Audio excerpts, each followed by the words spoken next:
Shqipëria ka siguruar për herë të parë në historinë e saj pjesëmarrje në fazën play-off të Kupës së Botës, një arritje e jashtëzakonshme që padyshim është shoqëruar me festa në fushë të futbollistëve kuqezi, por jo të gjithë kanë qenë duke festuar, ndërsa lojtarët përgëzonin njëri tjetrin dhe gjithashtu edhe poshtë tribunës së ultrasve që kishin udhëtuar për të parë ndeshjen, Armando Broja nuk mori pjesë në festë. Lojtari ishte dukshëm i zhgënjur për paraqitjen e tij në këtë ndeshje dhe u shfaqi përlotur ndërsa të tjerët festonin.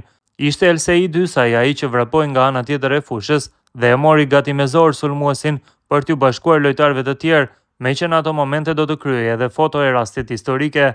Edhe zëvendës presidenti i FSHF-s Lutfi Nuri e ngushëlloi lojtarin, i cili pa dëshirë ju bashkua pjesës tjetër të ekipit për foton, duke shkuar më pas i dëshpëruar drejt domave të zhveshjes. Pas arritjes historike të kombëtares shqiptare për herë të parë në play-offin e botrorit, ka folur edhe presidenti i FSHF-s Armand Duka. Asnjë nuk mund të mendonte se ka kundërshtar të lehtë. Të gjithë ekipet e grupit tonë e kanë pasur të vështirë këtu. Anglia fitoi 0-1. Nuk e vum në dyshim rezultatin, madje mund të shënoni më shumë. Është e rëndësishme për të vazhduar rrugën drejt botrorit. Mënyra se si u zgjidh tregon profesionalizmin e skuadrës. Tifozët kanë pasur emocione si në shkallët e stadiumit apo edhe në ekran, ndërsa futbollistët kanë qenë më të qetë dhe të sigurt.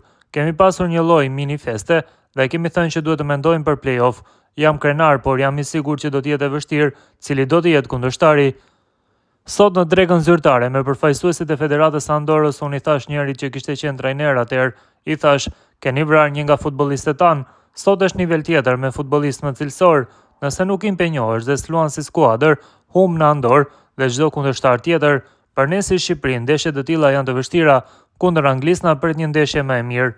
I pyetur se si do të ndahen meritat mes presidentit Duka dhe Silvinjos për këtë kualifikim, ai tha, përveç teje të gjithë i meritojnë kritikat, kronike varfër dhe frikë, është ndeshje e vështirë, kundërshtari mbyllet mbrapa, përgjegjësia për ne është shumë e madhe, kundërshtari s'ka asgjë për të humbur, menaxhimi i lojës ishte shumë i bukur, për zvendësimet pyesni trajnerin, mendje në Shqipëri apo Angli, kam parë vetëm ndeshjen tonë, e rëndësishme mos të bëni më hap fals vet, e dija që Anglia do të fitonte përballë Serbisë, por kam pasur jashtëzakonisht presion dhe stres. Pas golit, nuk jam relaksuar 100%, por goxha. I pyetur për Armando Brojan, ai tha, është një lojë skuadre, s'mund të flasim për individ. Ai s'ka qenë i kënaqur me veten e tij, por unë kam qenë me të gjithë skuadrën, urime të gjithëve, tha Duka.